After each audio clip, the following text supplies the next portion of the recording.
नमस्कार दोस्तों, स्वागत है स्टडी फॉर जुडिशरी चैनल में। हम लोग ट्रांसफ़र ऑफ प्रॉपर्टी पढ़ रहे थे। मैंने कुछ वीडियोस उत्तराखंड के एग्ज़ाम के टाइम पे अपलोड की थी। सेक्शन 9 तक मैंने आपको ट्रांसफ़र ऑफ प्रॉपर्टी एक्ट का पढ़ा दिया था। इस वीडियो में हम इसके आगे का देखेंगे। ठीक है, वीडियो को लास्ट तक देखना, बहुत इंपॉर्टेंट वीडियो है, बहुत अच्छा आपको समझ में आएगा। मैं आपको बहुत क्लियर समझाने की पूरी कोशिश करूँगी। ठीक है, section 10 transfer of property act क्या बोलता है? तो सेक्शन 10 में ये बताया गया है कि किसी भी ट्रांसफ़र के लिए ट्रांसफरी के ऊपर कोई रिस्ट्रिक्शंस लगा देना, कोई एलिगेशन लगा देना, कोई शर्त लगा देना। ठीक है, सेक्शन 10 बोल रहा है कंडीशन रिस्ट्रेनिंग अलाइनेशन, मतलब कि जो ट्रांसफ़र होगा उसके ऊपर किसी भी तरह की कोई शर्त लगा देना जो कि वैलिड नहीं है, जो कि ट्रांसफ़र को अवरुद्ध पैदा करती है, जो कि रिस्ट्रेन करती है उस ट्रांसफ़र को। ठीक है, where property is transferred subject to a condition, यानी कि कोई कंडीशन लगा दी है और कोई या फिर कोई लिमिटेशन जो एब्सोल्यूट रिस्ट्रेन करती है ट्रांसफरी को।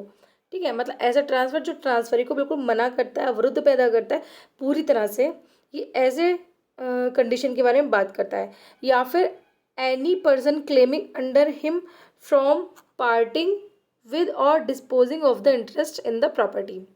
देखो, इसमें दो तरह की बात हो रही है, दो तरह की कंडीशन की बात हो रही है कि इसमें एक कंडीशन ये है जो कि एब्सलूट लगेगी, एब्सलूट मतलब कि पूरी तरह से, एक लगेगी पार्शियल।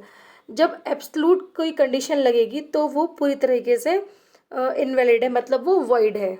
ठीक है, वो वॉइड होगी। लेकिन जब कंडीशन पार्शियली लगेगी तो वो अलाउड होती है, मतलब वो वैलिड हो सकती है।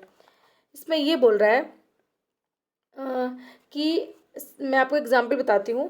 सपोज़ ए ने अपनी प्रॉपर्टी बी को देने के लिए प्रॉमिस किया। ठीक है, लेकिन वो बी को प्रॉपर्टी देता है और उससे ये बोलता है कि तुम मेरी प्रॉपर्टी को इस कंडीशन पे लोगे कि तुम इसको आगे किसी को नहीं दोगे। तो ये ट्रांसफ़र तो वैलिड होगा, लेकिन जो कंडीशन लगाई है वो इनवैलिड होगी।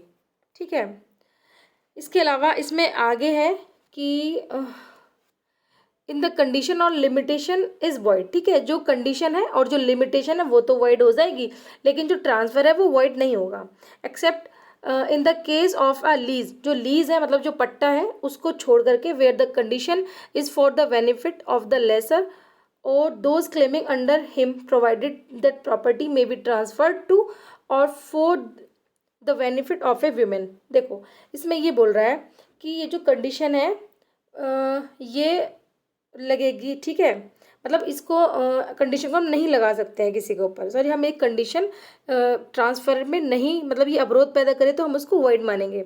लेकिन इसके दो एक्सेप्शन हैं। पहला है ये जो लीज होता है, दूसरा है एक मैरिड वुमेन जो होती है। मतलब पहला हो गया हमारा लीज और दूसरा हो गया हमारा एक मैरिड वुमेन। अब हम जब अपनी प्रॉपर्टी को पट्टे पर देंगे, लीज पर देंगे, तो हम उस पर कुछ तो कंडीशन लगाएंगे ना, तो वो तो वैलिड होगा। ठीक है, मतलब अगर मेरी प्रॉपर्टी है, मैं किसी को देती हूँ कुछ काम करने के लिए पट्टे पर या किसी के भी देती हूँ, तो मैं उस पर कुछ तो कंडीशन लगाऊंगी ना कि तुम उसको बेच नहीं सकते हो, तुम मेरी प्रॉपर्टी में ऐसा नहीं कर सकते हो, तुम बस अपना काम करोगे उसमें ना। या फिर एक जो मैरिड वुमेन है, जिसमें से वो मैरिड वुमेन क्या नहीं होनी चाहिए, वो हिंदू नहीं होनी चाहिए, मुस्लिम नहीं होनी चाहिए, बुद्धिस्ट नहीं होनी चाहिए। तो shall not have power during his her marriage to transfer or change the sum or her beneficial interest then. समझ गए? मतलब जो मैरिड वुमेन है वो भी अपने इस पावर को ट्रांसफ़र नहीं कर सकती है और ये मतलब अपने बेनिफिट का इंटरेस्ट भी ट्रांसफ़र नहीं कर सकती है जब तक वो उस वहाँ पर विवाहित है। उस विवाहित स्थिति के दौरान संपत्ति का अंतरण नहीं कर सकती, ना लव के लिए कर सकती है। ठीक है, तो ये सेक्शन 10 उम्मीद करती हूँ समझ में आया होगा।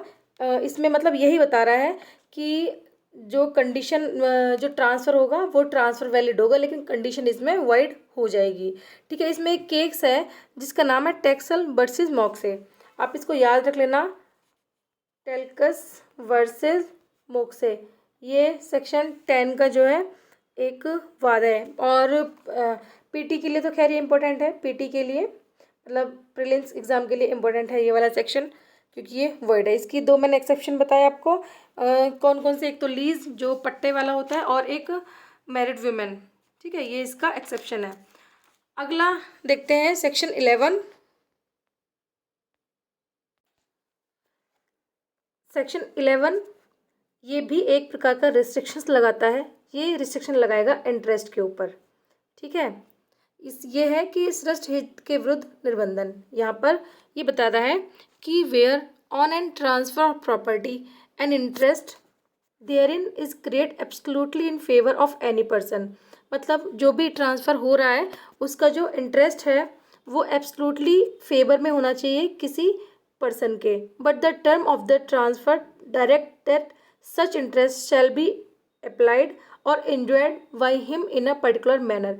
मतलब अगर कोई अपनी प्रॉपर्टी का ट्रांसफ़र करता है और उसके साथ में उसका इंटरेस्ट भी ट्रांसफ़र करेगा। ऐसा नहीं है कि प्रॉपर्टी ट्रांसफ़र कर दी है उसके बाद ये बोल दे कि तुम, जैसे कि एक घर है, ए ने अपना घर बेच दिया, एब्सोल्यूट बेच दिया, पूरी तरह से बेच दिया है बी को, और फिर उसमें ये बोल देता है कि अब तुम इस घर में जो है क्लासेस नहीं कर सकते हो या फिर आप छात्रावास नहीं बना सकते, इस टाइप की कंडीशन लगा दी है, मतलब उसके इंटरेस्ट पे कंडीशन लगा दी है।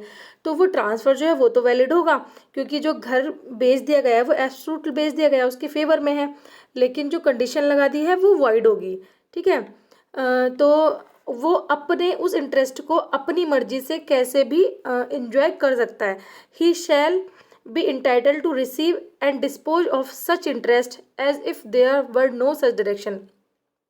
तो यहाँ पे क्या होगा कि जो अभी एग्जांपल दिया मैंने, ए ने अपनी प्रॉपर्टी अगर बी को बेच दी है तो जो ट्रांसफ़र की है वो तो वैलिड है, ठीक है, लेकिन जो उसने इंटरेस्ट के ऊपर जो रिस्ट्रिक्शंस लगा दिए हैं तो इसमें क्या होगा, तो बी जो है उन ऐसे इंस्ट्रक्शंस को या तो डिस्पोज कर दे, यानी माने ही ना उनको, या फिर वो सोचे ऐसे कोई डायरेक्शन उसको मिले ही नहीं है, ठीक है। Where any such direction has been made in respect of one piece of immovable property for the purpose of securing his beneficial enjoyment of another pieces of such property. मतलब कि अगर यहाँ पर ये बात कर रहा है कि अगर कोई इमूवेबल प्रॉपर्टी है, एक पार्ट, इमूवेबल प्रॉपर्टी का एक पार्ट, सपोज ए और बी दो प्रॉपर्टी हैं, और अगर ए को बेच दिया जाता है, ए को बेचने के बाद में मेरे पास में बी प्रॉपर्टी बची हुई है, तो मैं अपने इस बी प्रॉपर्टी को इस हिसाब से रखूँगी कि मुझे मतलब पूरा एंजॉयमेंट बी से मिले, जो भी मुझे जो बेनिफिट मुझे मिलेगा वो अपनी दूसरी प्रॉपर्टी से मिले, ठीक है। मैं उस प्रॉपर्टी के लिए दूसरी जो मेरी फर्स्ट नंबर वाली प्रॉपर्टी है उसका उपभोग मैं कर सकती हूँ, यानी कि अपने प्रॉफिट के लिए उसका उपभोग, क्या बोलेंगे इसको हम, अपने बेनिफिट के लिए उसका मैं प्रयोग कर सकती हूँ, ठीक है। Nothing in this section shall be deem to effect any right which the transferor may have to enforce such direction or any remedy which he may receive in respect of such breach therefore, ठीक है।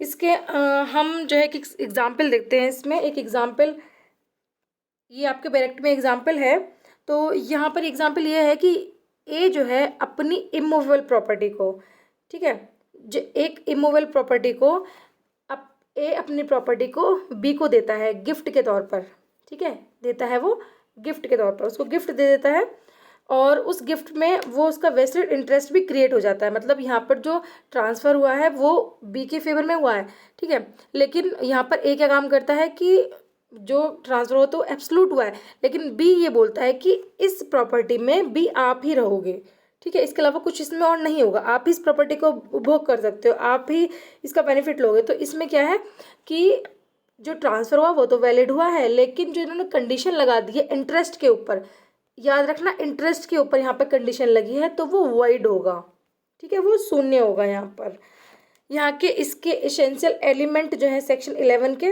वो क्या है कि ये absolute transfer of interest होना चाहिए, मतलब कि इंटरेस्ट जो है वो एब्सोल्यूट ट्रांसफ़र होना चाहिए, और restriction of enjoyment of property, मतलब कि जो रिस्ट्रिक्शंस लगा है वो एंजॉयमेंट के ऊपर लगा है प्रॉपर्टी के, मतलब कि जो प्रॉपर्टी है उसका जो एंजॉयमेंट है उसके ऊपर तुमने कोई रिस्ट्रिक्शन लगा दिया है, या फिर क्या किया है कि जो एब्सोल्यूट ट्रांसफ़र के बाद में जो इंटरेस्ट क्रिएट हो रहा है उस पर आपने वो जो आपने प्रॉपर्टी ट्रांसफ़र की है वो एब्सोल्यूट ट्रांसफ़र की है, पूरी तरह से ट्रांसफ़र की है, ठीक है। इसमें ये है। अब अगर मैं आपको सेक्शन 10 और सेक्शन 11 में डिफरेंस बताऊं, तो सेक्शन 10 में अभी मैंने बताया था आपको कि यहाँ पर जो है अपना जो ट्रांसफ़र है वहाँ पर रिस्ट्रिक्शन लगाई जा रही है, ठीक है, कंडीशन लगाई जा रही है वहाँ पर, कंडीशन की, इस कंडीशन पर ये काम होगा, ठीक है। यहाँ पे आत्यांतिक, हिंदी में एक शब्द आत्यांतिक शब्द का प्रयोग हुआ है। The term absolute under section 10 is related to condition. यहाँ पर एक कंडीशन की बात हो रही है, ठीक है। अब हम सेक्शन 11 को देखें तो यहाँ पर जो है ट्रांसफ़र की बात हो रही है, यहाँ पर ये ट्रांसफ़र से संबंधित है, ठीक है।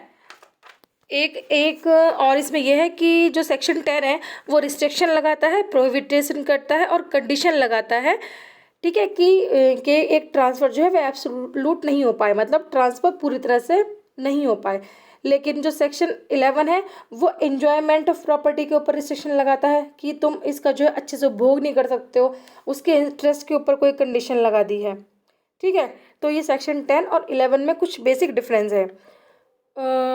आपको समझ में आ रहा होगा ना, मतलब मुझे समझ नहीं आ रहा है कि आपको समझ आ रहा है कि नहीं आ रहा है, आप मुझे कमेंट बॉक्स में बता दीजिएगा, ठीक है, कि आपको समझ में आ रहा है कि नहीं।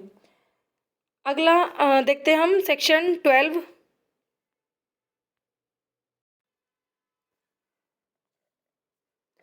सेक्शन 12 ये भी एक कंडीशन लगाता है, condition making interest determinable on insolvency or attempt एलाइनेशन।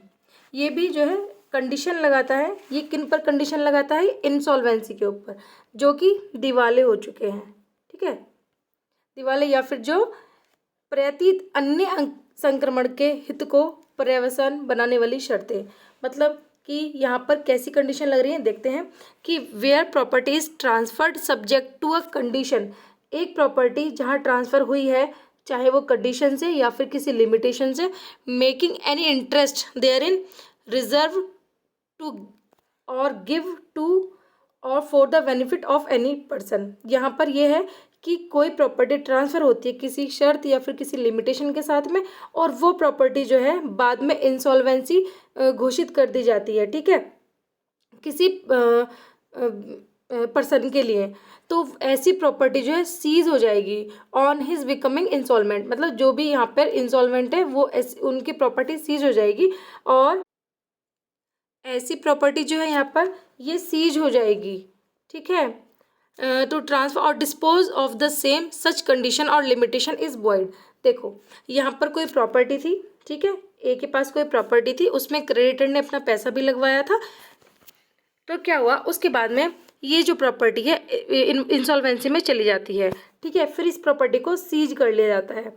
तो क्या होगा, ये जो कंडीशन है यहाँ पर ये वॉइड होगी, ठीक है, ये कंडीशन यहाँ पर मतलब ये जो होगा यहाँ पे ये वॉइड होगा। क्यों? क्योंकि यहाँ पर क्रेडिटर ने पैसे लगाया, उनका अपना पैसा गया, वरना तो उनका पैसा फंस जाएगा ना। ऐसा थोड़ा ना होगा कि जो भी इंसॉल्वेंट है वो प्रॉपर्टी को अपने पास रखे रहेगा, ऐसा नहीं होगा। तो nothing in this section applied to a condition in a lease of the benefit of the lessor or those claiming under him. इसमें यह है कि जो लीज है वो इसका एक्सेप्शन है, वो इसके अंदर नहीं आएगा। जो लीज है उसमें नहीं आएगा, लीज से जो भी बेनिफिट हो रहा है लेसर का वो इसके अंतर्गत नहीं आएगा, ठीक है। मैं आपको हिंदी में एक बार पढ़ा देती हूँ। इसका बैरेक्ट की लैंग्वेज है कि जहाँ की इस शर्त या फिर मर्यादा के अध्याधीन संपत्ति अंतरित की जाती है कि किसी व्यक्ति को उसके फायदे के लिए आरक्षित या फिर दिया हुआ उस संपत्ति में का कोई हित उस व्यक्ति के दिवालिया होने पर या उसके अंतरण या वैन करने का प्रयास करने पर समाप्त हो जाएगा, वह ऐसी शर्त या मर्यादा जो है शून्य होगी। मतलब कि अगर किसी का दिवालिया निकल गया है, ठीक है, मतलब वो इंसॉल्वेंट हो चुका है, उसके पास में कुछ है नहीं, उसके पास जो प्रॉपर्टी थी वो सब उसका मतलब उसका जितना भी उसके पास प्रॉपर्टी थी वो सब अब सब दिवाला हो चुकी है। जितना उसका फ़ायदा था, जो उसका आरक्षण था, जिसको रिजर्वेशन जो उसने अपने पास रख रखा था प्रॉपर्टी, वो सब अब दिवालिया हो चुकी है। तो वहाँ पर जो है ऐसी प्रॉपर्टी, ऐसी ये जो कंडीशन है वो कंडीशन वो लिमिटेशन वहाँ पर ये वॉइड हो जाएगी। और इस धारा की कोई भी बात पट्टे पर अप्लाई नहीं होती है, पट्टे पर इसकी शर्तें इस पर लागू नहीं होंगी, ठीक है। इसका एक केस है जिसका नाम है गौरी दत्त वर्सेस दाता दीन।